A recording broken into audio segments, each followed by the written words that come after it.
Good morning, team. Welcome to Thursday Thoughts. This week I'm talking about motivation. Those of you who know me personally would know that I have participated in quite a few different endurance and sporting events across the years. At the moment, one of my interests and things that I work towards is CrossFit and doing some CrossFit competitions, and I'm thoroughly enjoying that journey, and I love learning new things. I love putting my body to the test and practicing skills, and the feeling that I get when I achieve something that I've worked really hard on is something that motivates me to continue working in that space. But something that people say to me often is, oh, I just don't have the same motivation as you, and that's why I can't do it. Or I just don't know how you do it. You commit to all these things and you just get it done, and I don't have that drive, so I can't do it. And I don't think that's quite right, because I do believe that everybody is actually capable of competing and doing different things that push their body. They're capable of actually a massive range of things. But we limit ourselves because we're telling ourselves that we don't have the right motivation to do it. And I'm here to tell you that motivation is not really what it is that makes people engage in these types of tasks. What makes them engage in these types of tasks is habits and that persistent and consistent approach that then gives them that positive reinforcement back. Because when they persistently and consistently try something and work towards something, the result is that they see some success, and that success then motivates us or encourages us to continue working in that space. It's a positive reinforcement.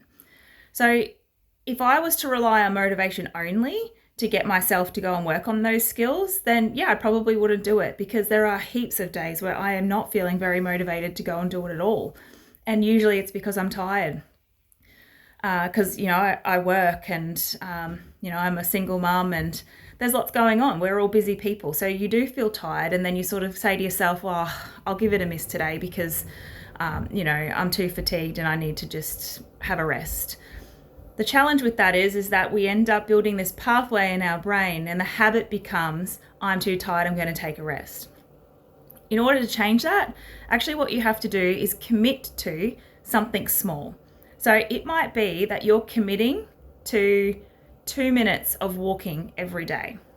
If you've committed to 2 minutes of walking every day and you do it every day, regardless of how you feel, because it's only 2 minutes, who doesn't have time to give up 2 minutes? Everybody has time for 2 minutes. If you do that every day, you're going to build a pathway in your brain that's creating that new habit. Once it's become a new habit and it just feels automatic for you, you no longer need the motivation to do it, because it's just become something that's automatic in your brain. And what happens is you go, well, I'm doing it for 2 minutes, I may as well do it for 5, or I may as well do it for 30, and it grows and it grows. And you start to see the rewards and the benefits of doing that 2 minutes every day. Even if the reward is just that, wow, I actually committed to that, and look at me go, look at me do it. I have done this now for however many weeks, and I did what I said I was going to do, and I committed to 2 minutes every day. Or you might see some physiological benefits, like you might start to feel better. You might see, some of us are token type reward people, and you might see that number on your watch that says you've committed to this many steps per day, and you know that that's a massive increase across your week from the previous week. So motivation is not it. Commitment is it. And persistent practice of something over a period of time is what gets you the positive reinforcement you need to make that cycle. And then it does become cyclic. I no longer go to the gym to lose weight, for example. That might have been why I started. I started at 120 kilos. I've lost 40 kilos over a period of time, and that was from turning up. And that is definitely what motivated me or challenged me to go in the beginning, was to lose the weight. But now I go because it makes me feel good. I've met my goal. I could stop going now and I could probably maintain where I'm at.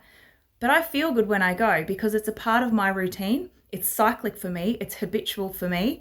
And if I didn't go, I would probably have some negative reinforcement around that. Like I might not feel good in my body. I might feel a bit sluggish that day. So think about, what habits do you want to be consistent on that's going to over time help you create a cycle where you do feel motivated to do something rather than thinking, I can't do it because I don't have motivation. That's my Thursday thought this week. All right, thanks guys. See you next week.